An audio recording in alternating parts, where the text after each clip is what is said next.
welcome everybody here to the Xplor tour, and we're looking forward to hosting you, some of you this evening at the Xplor Canada event. It's been a great day so far. We're here to talk about the customer communication management and trying to win that race. I know we're all excited about it, probably a little bit nervous about it. A lot of us come from that print industry, and when we talk about this digital revolution, it can get pretty scary because it is a huge revolution. It's not just a small transition, but I'm going to try to make a little bit of sense of it today. And if you pick up a couple of different strategies or tips, that's fantastic. By all means, if you have any questions, just stick up your hand. I'm more than happy to entertain while I go. I did want to say thank you very much to Pat. She's really spent her career focusing on making sure this industry is moving in the right direction, and the information she provides organizations like mine really good validation that we are headed in the right direction, and so we can stay connected to our target market and the consumers in those markets. So Pat, thank you very much for all you did. Yeah, you're back. But I do disagree with one thing you said. You showed the Canadian GDP numbers going down slightly. That must have been taken before we just legalized marijuana the other day. I suspect our GDP is going to go up as many, many Canadians will be investing in it. Yeah, okay. We'll be happy, okay. Exactly. That's right, yeah. Okay. Oh, I got to get the clicker. Here it is. Okay, so this whole digital revolution, it's impacting us all, and it's pretty serious. If you keep your head in the sand, you're going to just sit there and watch it go by, and you're really going to you're going to question your existence in a couple of years, because this is real. And I'm going to show you a quick video. Here is Google CEO Sundar Pichai. He's talking about something that they released recently, and you may have seen the video, but it's kind of relevant because it talks about where technology is taking us. And this is about a customer experience, and this is what we're all here today to learn about. So let me just play this. I think it'll play here. As I said earlier, our vision for our system is to help you get things done. It turns out a big part of getting things done is making a phone call. You may want to get an oil change schedule, maybe call a plumber in the middle of the week, or even schedule a haircut appointment. You know, we're working hard to help users through those moments. We want to connect users to businesses in a good way. Businesses actually rely a lot on this, but even in the US, 60% of small businesses don't have an online booking system set up. We think AI can help with this problem. So let's go back to this example. Let's say you want to ask Google to make you a haircut appointment on Tuesday between 10 and noon. What happens is the Google Assistant makes the call seamlessly in the background for you. So what you're going to hear is the Google Assistant actually calling a real salon to schedule the appointment for you. Let's listen. Can you hear that? How can I help you? Hi, I'm calling to book a women's haircut for a client. I'm looking for something on May 3rd. Sure, give me 1 second. Sure, what time are you looking for around? At 12 p.m. We do not have a 12 p.m. available. The closest we have to that is a 1:15. Do you have anything between 10 a.m. and 12 p.m.? Depending on what service she would like. What service is she looking for? Just a woman's haircut for now. Okay, we have it 10 o'clock. 10 a.m. is fine. Okay, what's her first name? The first name is Lisa. Okay, perfect. So I will see Lisa at 10 o'clock on May 3rd. Okay, great. Thanks. Great. Have a great day. Bye.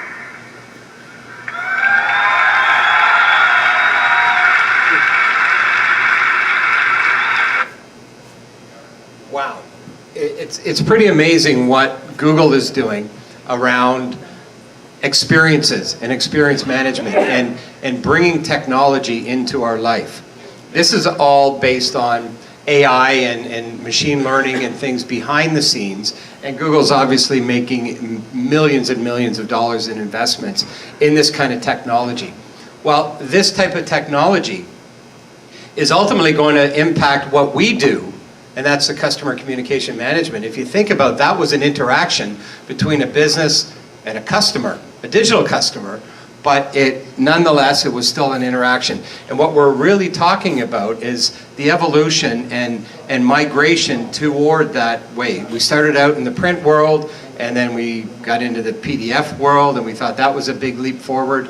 And now what we're seeing as we talk about trans-promo and omni-channel and all of these other things, we're seeing a complete migration and real impact of this digital revolution. I know working at RRD for so many years, every area of our business, whether it's offset lithography or digital print or any kind of solution that we provide, every area of our business is impacted somehow by digital. And we've learned to adapt. And organizations need to learn to adapt and embrace the digital channels and this digital revolution. So that's what we're going to be here to talk about today.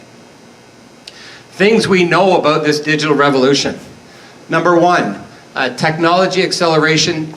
The curve is steep and it's not slowing down. If you go back to a quote over here by Charles Duell back in the early 1900s, he was the chairman of or commissioner of the US Patent Office.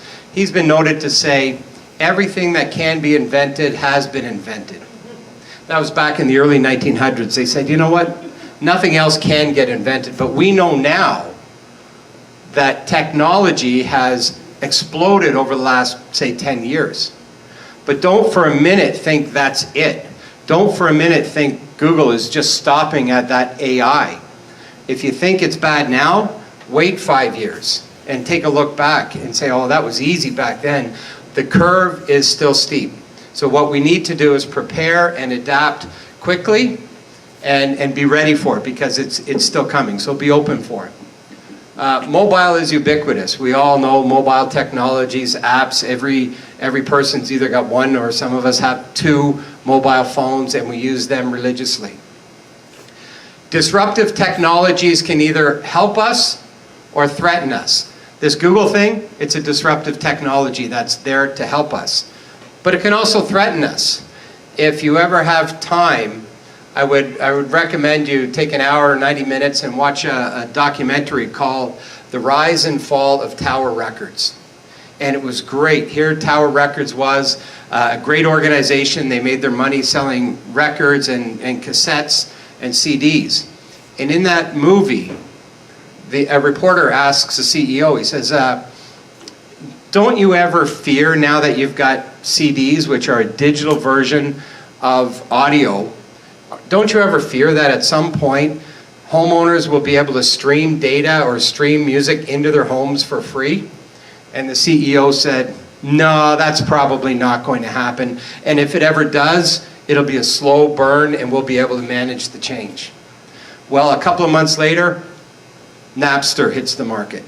And about 3 years later, Tower Records filed for bankruptcy protection.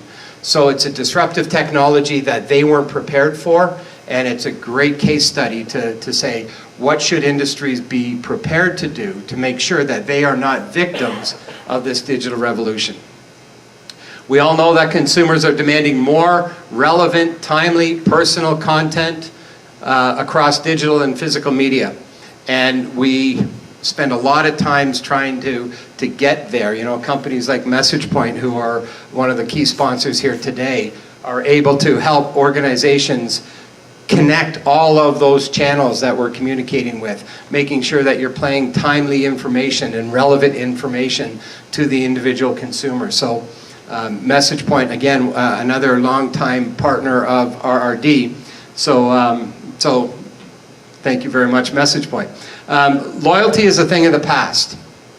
You know, we talk about being loyal. Years ago, you would sign up with a bank, for example, or an insurance company, and then 30, 40, 50 years later, you're still with them.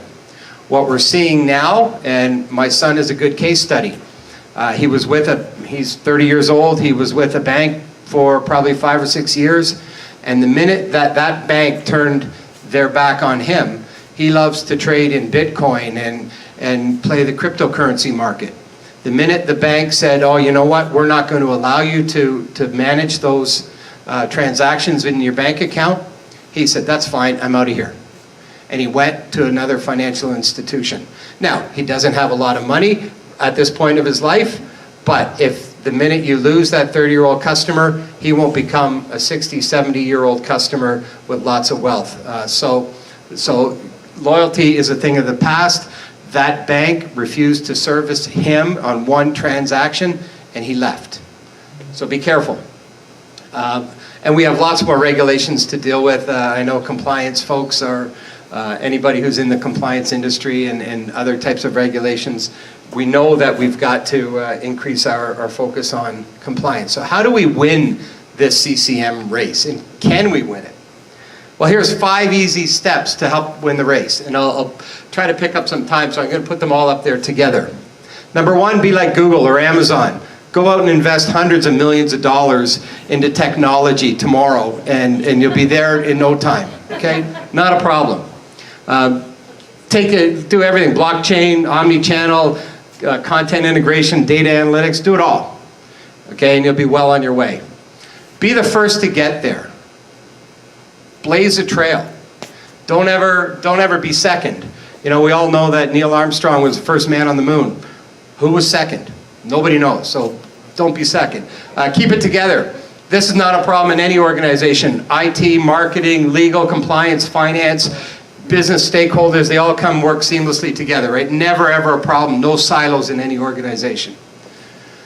Be all things to all customers, so make sure you can meet every customer right away, right out of the gate. Make sure you can meet every customer demand. And be the big bang. Don't have a phased-in solution. Do it all, wait till you got everything ready to go, and then flick the switch. Easy way to win, right? Well, we know that's not realistic, so not going to happen. So what we need to do is figure out, how do we get there? Understand that we want to go down a path. Because of our technology curve going so steeply, by the time you get there, the end goal has moved. It's going to keep moving, and don't expect it ever to stop. So I go back to what I've said many times in the past. This is not the whole CCM race and this digital revolution. We're not on, it's not a destination, we're on a journey here. And that journey is going to take us somewhere we probably don't know where we're going to be yet. In 5 years, we're not going to be where we thought we were going to be. Things will change. But the winners at the CCM race will be the ones that can adapt to changing technologies, changing consumer demands, and the changing market needs. If you think about some of the things that are really top of mind in a lot of organizations and presenting difficult challenges, we've got all sorts of things like cloud technologies. What do we make of cloud technologies? Some, in RRD, in our world, we get to talk to a lot of different consumers and customers across Canada. And as well within Xplor, we get to talk to a lot of service providers, a lot of consumers as well. So we're saying, you know, we see 2 totally different, and I think Ernie mentioned it a bit. Some customers are really embracing cloud technology, some are very scared of it. So what we need to do is figure out, what are we going to be doing around managing cloud services, managing content in the cloud, etc. Given the fact that there are still some security and privacy risks, etc., that have to be addressed. We've heard a lot of talk about customer journey mapping and really understand what makes customers tick. That has a big implication on our business today. This whole migration over to HTML5 and interactive and mobile technologies, all of these things where consumers want to have more interaction between an organization and themselves and have that content easily managed and personal, relevant, and timely in an interactive way. And this whole thing around social media, it's a small icon there, but hey, this is massive. We all know that we're starting to see, you go on Facebook or you looked up something, you even thought about buying a product, and next thing you know, it's showing up on a Facebook ad. How do they connect it? Well, that's using big data, that's using a whole bunch of technology in behind the scenes. Now, you may not ever be in that space, but you got to know it exists, and you got to be ready to either work with it or understand that that is a key communication channel. It used to be just print and PDF, but now all of a sudden we're looking at all of this. Also, big data and data analytics. We've got all this massive amounts of data available in the market today. Big data is driving all of these things for us. Robotic process automation, if you don't know anything about that, and chatbots. I remember the first time I think it was on a Rogers website, and I needed to ask a question, so I thought I was talking to somebody actually named Kelly. And I was asking, I was wondering why it was taking Kelly so long to get back to me. Well, little did I know it was actually a chatbot, and those are becoming more and more ubiquitous on e-commerce sites or on any website. If you want to have a better customer experience, you got to think about how you're going to manage a chatbot. But not only that, it's not about just having this channel available to communicate with a customer. How do you integrate that with a call center? Now all of a sudden that information has got to be available to a customer service representative who picks up the phone. You got to have all that content made available so there's not a disconnect. Nothing worse than having to repeat the story to somebody on the call center. I personally had to do it many, many times. We're dealing with things like artificial intelligence now, as we talked about earlier. Robotic process automation. This can be massive. It could be a huge benefit for organizations that enroll customers or have repetitive things. We used to, back in the old Lotus 1, 2, 3 days, we called them macros, where you would repeat keystrokes over and over again. Well, robotic process automation could literally revolutionize how we enroll customers and how we enroll or follow different business processes. We can automate it through robotics. And this is not just like a macro. This is actually using machine learning where they can adapt and actually create a better customer experience. So again, all of these things are happening around us right now, and we've got to figure out how do we drive customer communication given the fact that all these things are happening. This other thing here, it's relatively new, and especially new to us in the customer communication business, and we often think of blockchain as the foundation for Bitcoin and cryptocurrencies. But if you think about it, this could potentially be a disruptive technology for our industry. If you think about what we do, we take content, we take transactional information, and somehow we turn that into a communication. Whether it's a statement or a bill or an insurance policy or a trade confirm or some kind of communication in the customer space. Well, all of that information has come out from some kind of legacy system, an ERP or some kind of database. What happens if the transaction occurs on the blockchain? What happens if the ledger or the record of that transaction doesn't exist in a database somewhere? It exists on blockchain. We've got to figure out how to continue to manage the communication or the reporting or the information that we are challenged today with by providing our consumers or the customer. How do we report on that? How do we take that information out of blockchain if in fact that becomes a record of choice? So I'm not saying it's going to happen overnight, but it's something that should be on your radar to make sure that you understand and we're considering as we go forward. Meanwhile, we've got more stringent regulations and compliance requirements. I know we touched on those earlier. Higher risk of privacy breach and a customer impact. We've seen a lot of those happen in the market these days, so consumers are scared. Their data is being violated in many ways over the last few years. And there's a general fear still about embracing data in the cloud. Ernie mentioned things like accessibility regulations and compliance. We've got all these anti-spam things. So how do you communicate with customers given all of these things? The GDPR, PCI, DSS, security and encryption requirements, HIPAA. Here's one little stat I saw. Getting struck by lightning, about 1 in a million. Dating a millionaire, 1 in 220. Experiencing a data breach, 1 in 4. So all this technology that's going on outside there, we've got to make sure that we are focused on it so we're not one of those 4 or 1 in 4 experiencing a privacy breach. Throughout the rest of the presentation, you'll see these little things called Just Ask, these little bubbles. If at any point you have any questions, you can certainly ask me right now, but I can promise you that anybody from Crawford Technologies or MessagePoint or any of the Xplor members here would be happy to have conversations with you about the specific topics that we're going to cover today.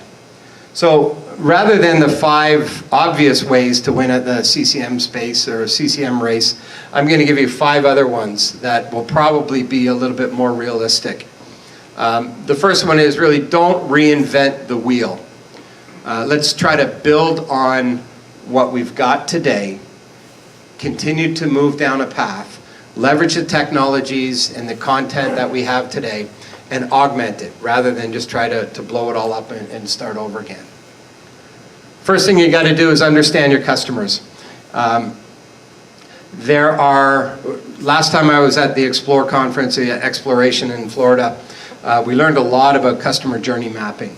And successful organizations have somebody that crosses all the different areas, all the different silos of a business, who all impact the customer experience. That individual is in charge of the customer experience. So you need to have an executive within that area of your business to make sure that you can bridge those silos and bring everybody together and focus on the customer experience, because everybody plays a part in it. So spend some time doing your customer journey mapping and focus on, you could do a whole seminar on this stuff, and it's really, really, it's interesting, and it's amazing how when you break it down, you find the real pain points and what's really causing your customers some pain. So just ask anybody about that if you want.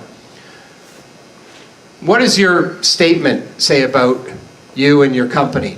And I use statement here, but it could be any document or any communication that you've got.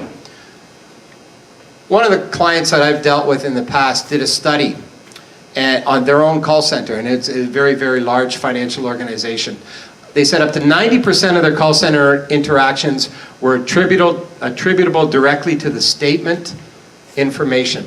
They traced it back to the way it was presented on their statement. So people didn't understand the information, or they were confused, or it was misleading, and they actually had to pick up the phone and call the call center. So that caused them, 90% of their calls to the call center were avoidable. By improving the design, not only do you improve the day sales outstanding, for example, you collect faster, you can show exactly how much you have, or how much a payment is due. It reduces your support costs, and it improves that customer experience. I recently had a credit card declined, and I went and I tried to tap, and it said that there was a bad chip. So it said, please swipe. So I swiped, and it declined. And I said, okay, that's not good. So I called, 45 minutes waiting for this. I wanted to name them, but it was 45 minutes on hold. And they said, and they said, oh, sir, you've got a bad chip. And I said, well, I tried the swipe. She said, oh, the swipe doesn't work in Canada anymore. Okay, so why did it tell me to swipe it? And it was embarrassing because I was standing in front of the vendor, and he's saying, well, this guy doesn't pay his credit card bill. This month I did. So I was fine. And I called them, and they said, okay, they're going to send me out a new card. All right, well, they sent me out a new card a week later, and I opened it up with a letter, nice letter. It said, you know, to activate this card, you can either go online, do it yourself, or phone this number. I don't want to phone them again because it took 45 minutes last time. I went online, okay, I won't say it, and it said, click on activate my card. And here I am looking on their website, and there was no activate my card spot. So I kept looking and looking and looking. I Googled how to activate this card, and I went through all the instructions, and sure enough, there was nothing on this website that allowed me to activate my card online. So I had to go back, phone the number again. Another 45 minutes, it was probably about 35 minutes this time, waiting on hold. They said, oh, we're experiencing a higher volume of calls.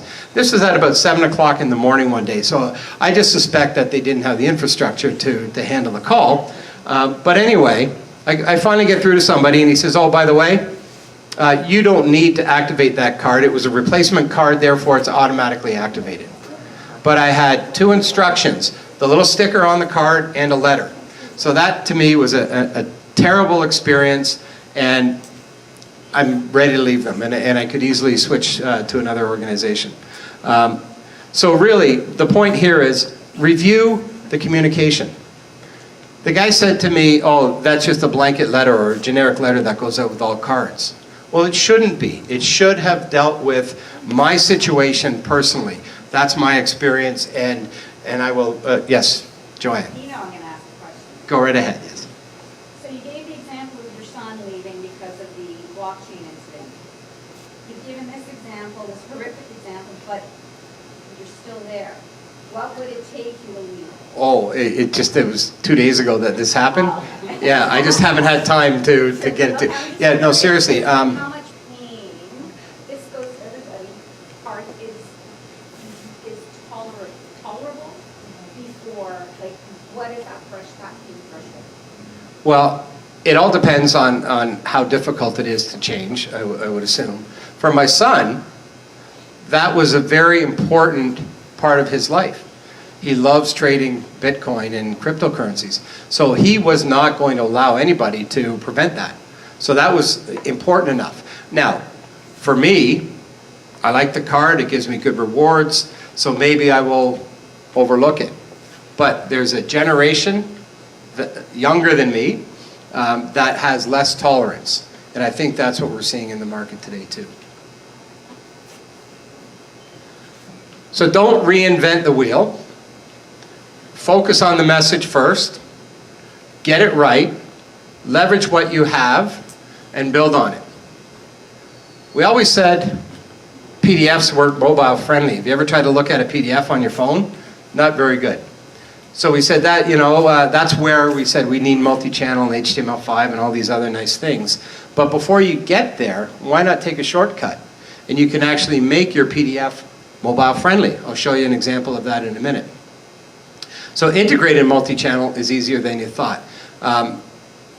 What I'm going to show you next is this little picture here is, let's not refashion the entire wheel. Let's kind of build on what others have done before us. Here's an example of a PDF. Looks like Ernie's group has already gone through and added that trans promo into there. It's a very effective way to communicate with customers, helps in the online space, and it's been around for probably 20 years, digital delivery of documents via PDF. It meets all archive and compliance requirements where you've got a version of a document that was delivered to a customer, not mobile friendly, it contains static information, and is really a snapshot taken on a point of time. So this might not be as exciting as the Google phone call, but what if you can bring your PDFs to life with dynamic content and add an interactive experience without reinventing the wheel? And it's actually not as hard as you think. So again, just ask anybody how we do that. If you think about here, look at this PDF here. What happens if we take that PDF and tag it properly and embed things to work with content that embeds with widgets, that if I touch here, this pops up on my mobile phone and it says past statement balances. Now I'm pulling up archive data to show January, February, March, April, etc. And down here, this might be a summary of my point balances or some kind of spending trends. I can touch there, and working with a widget or some kind of display, I can pull up that content to make it more interactive. So we've taken a static document, which is very, not very user-friendly on a mobile phone, and all of a sudden you can start to drive all of a better customer experience. Down here, payment. How much do I owe? Click here. Oh, by the way, you can enable a payment behind the scenes. Okay, how much do you want to pay? Those are the type of things that will help you down the CCM race without having to really reinvent the whole wheel. Here's just another example of it where you can have past statement balances. Oh, here's one, a widget that shows your budget, plan estimator, etc. So help customers manage the content a little bit better. Here's one with a name and address, where if they touch that, maybe they can update their name and address in all of your records. So it's really about making that customer interaction a little bit better. Ernie touched on this earlier about accessibility by design. While you're working with that PDF, why not make it accessible to all Canadians? Anybody with any kind of visual or cognitive impairment. As he mentioned, a lot of us are getting older. I didn't have to wear glasses 20 years ago, and anybody with macular degeneration or blindness will benefit from a digital version of a PDF that is tagged so they can import it and use it with any assistive technology. So why not build on what you've got today and implement a better customer experience for other people? And again, I mentioned Steve and Message Point, same kind of thing.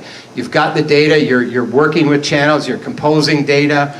Why not add on a layer of ability to make sure you're customizing the document or customizing the message, making sure you've got the right market, you've got the right targets, and you can easily spread that same message, an integrated message, across all your different channels. So I think you guys are going to be speaking to this a little bit more, but it's all part of that digital journey, and it's all part about leveraging the content, leveraging the platforms that you already have, and not reinventing the wheel.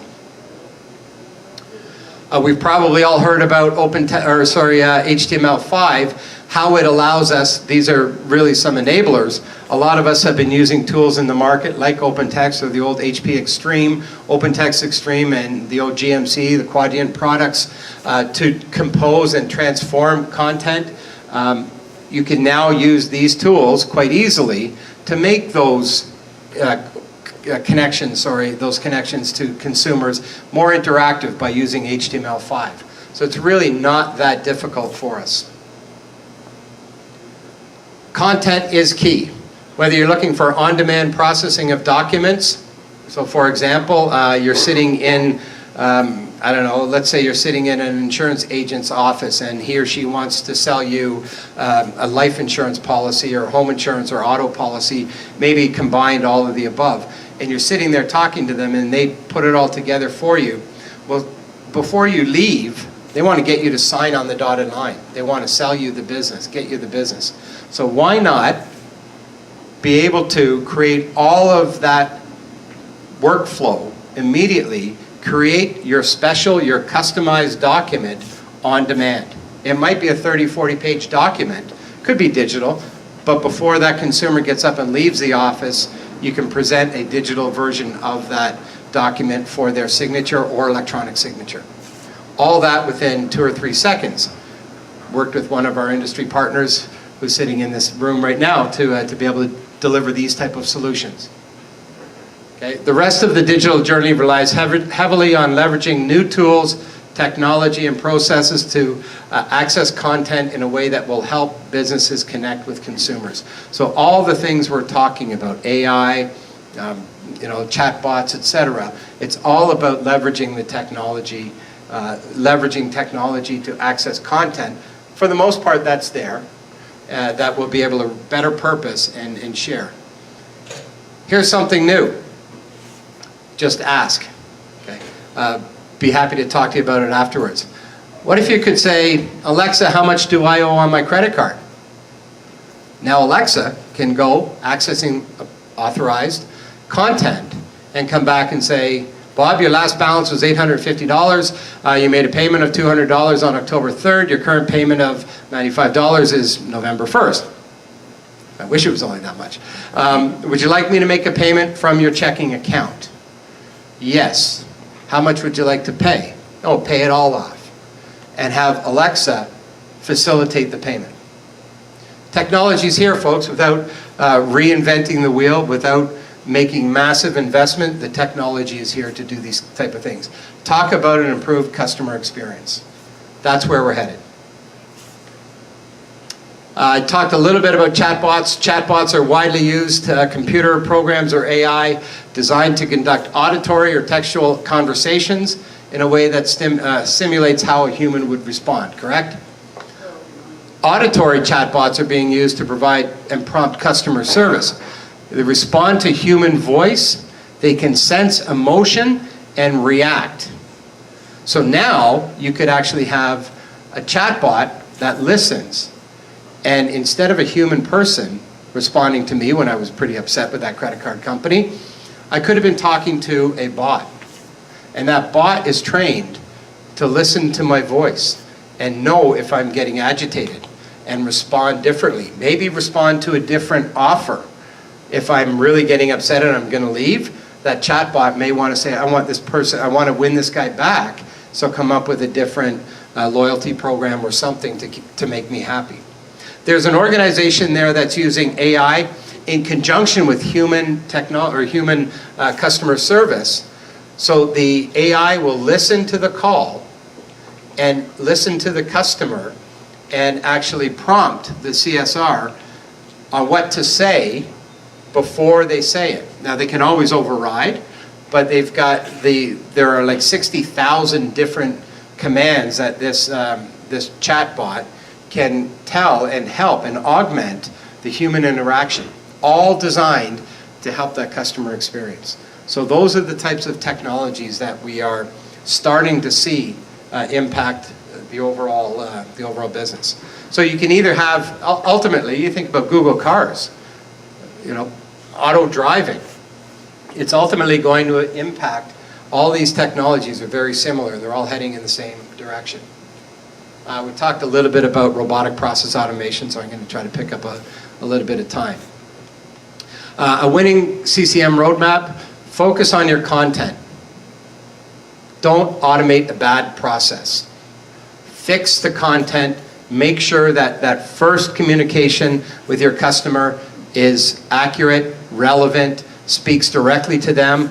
If not, and you introduce all of these automated channels, it's just going to exacerbate the problem, make it worse. So fix it, make sure it's valuable. Augment your PDFs, either with the tagging for accessibility or the interactive PDFs that we talked about. Leverage HTML5 to become ubiquitous on all mobile devices. Deliver integrated content across multiple channels. Leverage voice and other technologies, and repeat where necessary, and most important, stay open to new technologies. Definitely a must. Number 2, break down the silos. That's the biggest challenge. Many organizations, large and small, they don't realize they operate in silos. I've had the privilege of working with hundreds of organizations across this country over my career, and every one of them operates in silos. And what we're seeing now is successful ones, when it comes to customer communication management, somebody, one person, one individual owns it. And that spans, they have authority over the entire platform, whether it's IT, whether it's finance, whether it's print, whether it's marketing. All these different business units have to come together. And if it's not easy to bring them together, and check your own organization. If you're operating in silos, you need to have one executive being responsible for this customer experience, customer management, and overall customer communication. Number 3, believe in your people. Richard Branson said, train people well enough so they can leave, treat them well enough so they don't want to. And that's really important. Your people are going to be the ones that get you there. And think about who makes up your organization. In the traditional print world, I'm one of them. We're getting older. We bring baggage to the table. We see problems the way others in the room would see it as printers, and we try to solve problems, but we come with a bias. And we always try to think print first. How would a printer do it? Well, these disruptive technologies aren't coming from people in the print industry. They're coming from outside the industry. They've got a different way of thinking. We've got to be prepared to react or respond or be more proactive to prevent those kind of disruptive technologies. Listen to our youth. We've got a number of folks here from the Ryerson chapter of Xplor. They're keen, and they're definitely going to be movers and shakers in our industry in the coming years. It's important that we listen to the youth. They are the target market in a lot of cases. They're the ones that are going to be our customers for life. And yet they think so much differently than, people of my generation and within 10, 15 years of my age. They're the ones that are going to tell you the next great thing. They're the ones that are going to be our target market for many, many years to come. So what do we typically do with these folks? We hire them out of school, and they got bright minds, and they're eager, and they're innovative, and they want to learn. We bring them into the organization and stick them in the absolute worst job possible. And they don't get rewarded, they don't learn, they don't have an opportunity to share their knowledge or their passion and their vision. And they get kind of bored. Then what are they going to do? They're going to take off because there's no loyalty. Remember what we said earlier? There's no loyalty. If they get a better offer somewhere else, they're going to go. So what we need to do as business owners and companies that are looking for leverage and competitive advantage, we've got to really leverage the youth of today. And I can promise you that that will pay off. So open up the boardroom. Don't just put them into dead-end jobs. Bring them into strategic discussions. Ask them what they're thinking. How do they want to be communicated with? What would they think of this idea? Give me some of your own ideas. That's where we're going to win this CCM race. Number 4, you're not alone. Whether you're a large enterprise or a small to medium-sized business looking to develop successful digital strategies and roadmap, don't worry. Everybody's where you are today. Nobody's got a really concise digital roadmap. Everybody's really just starting to work on it. There are those in the large enterprise in Canada that think they can do it all themselves, and they seem to be repatriating a lot of the services that they've outsourced in the market before. And they're finding that that might not be a great formula. It's going to take them a lot longer to get to market. It's going to probably cost them a lot more because they move at a snail's pace. And then there's the small to medium-sized business who don't have the infrastructure. They know they can't make it on their own, so they're probably going to reach out to business partners and try to carve out something and go in baby steps and small steps toward their destination. Some will choose to go it alone. Some, like I said earlier, like a lot of the large financial institutions the pendulum is kind of swinging back and forth. They seem to be trying to do this digital transformation on their own. I would suggest that they're all looking for partners right now. If we find the right avenue and bring the right message to them, that everybody will be happy and get on the same train, and the train is leaving the station, so it's time to get on that train. And lastly, it's a journey, not a destination, as I mentioned earlier. So going back to the 5, sorry, it's going a bit slow. Don't reinvent the wheel. You don't have to break the bank. Listen to your customers, leverage what you have, break down the silos, maybe look at hiring somebody responsible for your customer service or a chief customer officer or something like that to be able to bring all your business units together. Believe in your people, listen to their ideas. Don't do it alone. We're in this together. Learn from all your Xplor partners here. what you should be doing as an industry and an organization. And start small, think big, and stay focused. It's a journey, not a destination.